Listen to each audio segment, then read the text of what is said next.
Myanmar is so mysterious to so many of us. Give us an idea of what you're actually seeing on the ground there.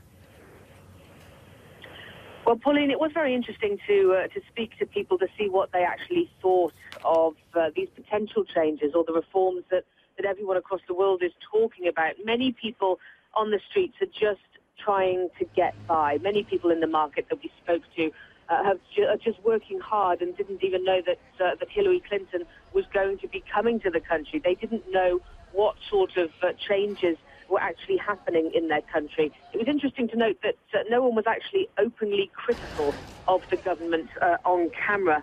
But it's a very beautiful city, Yangon itself. One thing that did strike me when I got here was just how many tourists there are here. This is something I wasn't expecting.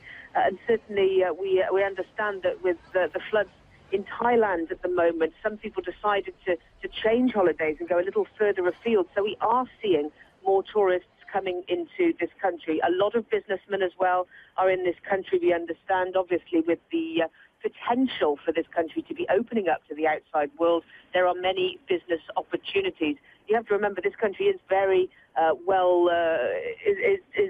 very vastly resourced. They have oil and gas deposits off the coast. It's the world's largest exporter of teak.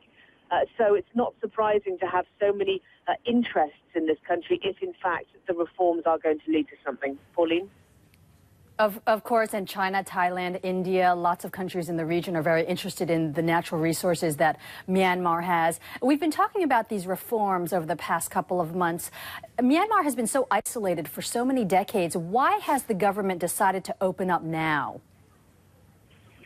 Well, this is a question that I have been asking many people, including the member of the National League for Democracy, Win Tin, who was imprisoned. And he said simply he didn't know why it was now. One suggestion he gave was that maybe some of those in power or previously in power could be concerned about future law cases or future cases against human rights abuses. Possibly they were trying to turn the tide of potential cases in the future. But he really said he didn't know. There are some suggestions that maybe it is because the government needs money. Maybe these U.S. sanctions and international sanctions against the government really are starting to pinch.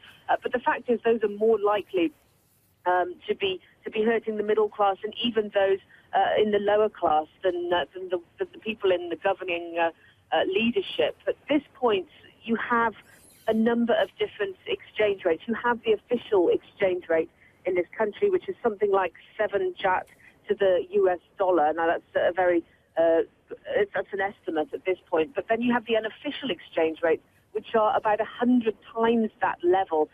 So certainly what people are telling me on the streets is they want to see this regulated. They want to know that when they earn a certain amount of money, they get that certain amount of money.